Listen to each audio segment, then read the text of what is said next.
Halo teman-teman, perkenalkan nama saya Zaina Wida Maulana Putri. Saya dari kelas 12I absen 34. Nah, di sini dan kali ini saya akan menceritakan sebuah dongeng yang cukup menarik, yaitu ada yang berjudul Si Kancil yang Suka Mencuri Mentimun. Nah, penasaran sama ceritanya? Tonton sampai habis ya.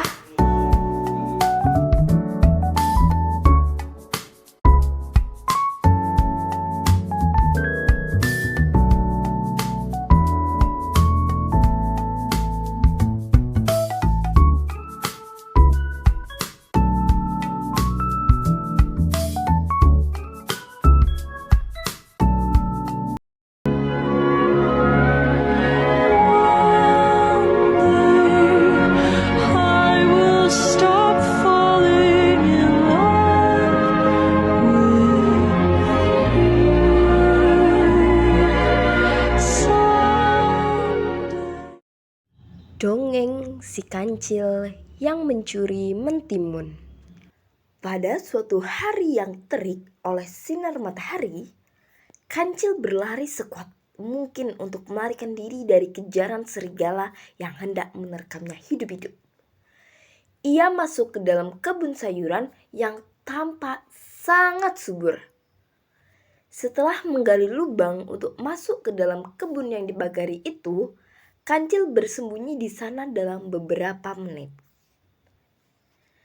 Ketika memastikan serigala telah melewati kebun, tanpa berpikiran Kancil sedang bersembunyi di sana, rasa lapar dan haus membuat Kancil berjalan mendekat ke arah mentimun yang tampak segar. Namun, sebelum Kancil berhasil memetik satu mentimun, kedatangan Pak Tani membuatnya melarikan diri secepat mungkin. Keesokan harinya, Kancil masih menginginkan mentimun yang kemarin dilihatnya di kebun Pak Tani. Dari kejauhan, Kancil mengamati dengan teliti. Kebun sayur itu masih tampak kosong. Tanpa membuang-buang waktu, Kancil segera menyelinap masuk. Ia memetik 3 buah mentimun dan melahapnya di pinggir kebun. Kancil mengulangi hal itu selama 3 hari berturut-turut. Pak Tani mulai curiga bahwa ada yang tidak beres dengan kebunnya.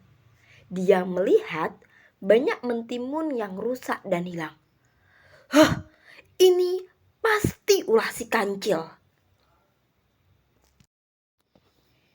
Kancil memang terkenal sebagai pembuat ulah yang kerap mencuri sayur dan buah. Pak Tani yang geram dengan ulah Kancil mulai menyusun rencana untuk menangkapnya. Pak Tani menemukan lubang yang menjadi jalan masuk bagi Kancil untuk menyelinap ke kebunnya. Dengan cepat, Pak Tani menggali lubang yang lebih dalam di dekat lubang yang digali oleh Kancil tersebut.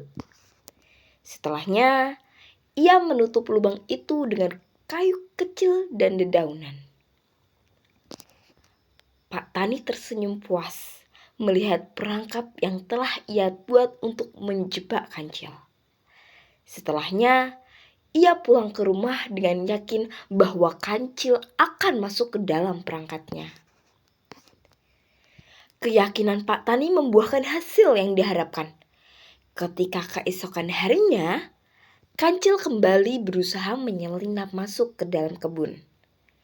Sebelum Kancil masuk ke lubang yang ia gali pada beberapa hari yang lalu, Kancil terlebih dahulu masuk ke dalam perangkap Pak Tani.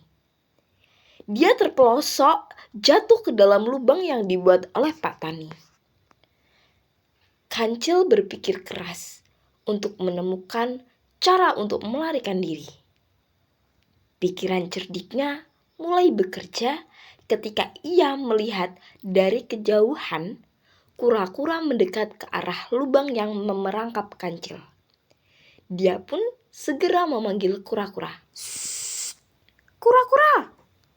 memanggil Kancil. "Kenapa kau di sana, Kancil?" tanya kura-kura penasaran. "Aku sedang berdoa dan berlindung karena besok adalah hari kiamat." Kura-kura begitu saja mempercayai ucapan Kancil. Setelahnya, ia ikut masuk ke dalam lubang perangkat itu. Melihat kura-kura yang berhasil percaya begitu saja, Kancil melakukan hal yang sama pada hewan-hewan lain yang melewati lubang galian Pak Tani itu. Setelahnya, lubang itu menjadi penuh oleh hewan yang percaya bahwa besok adalah hari kiamat. Keesokan harinya, bau kentut tercium di dalam lubang yang dipenuhi oleh berbagai macam hewan itu. "Hei, siapa yang kentut?" Semua hewan melihat curiga ke arah Kancil yang menjadi sumber bau itu. Karena kesal, harimau yang sangat yakin bahwa Kancil sendirilah yang kentut melempar tubuh mungil Kancil keluar dari lubang. "Terima kasih kawan, kalian telah membebaskanku dari lubang perangkap Pak Tani. Selamat tinggal." Semua hewan yang mendengar perkataan Kancil marah. "Dasar kau licik!" Kura-kura meluapkan kemarahannya. "Maafkan aku." Dengan cepat, Kancil berlari untuk melarikan diri. Ia berlari sangat kencang dan jauh hingga jejaknya tidak nampak lagi oleh hewan-hewan di hutan. Nah, itu tadi merupakan cerita si Kancil yang mencuri mentimun. Cukup menarik kan ceritanya? Tunggu cerita yang lainnya ya.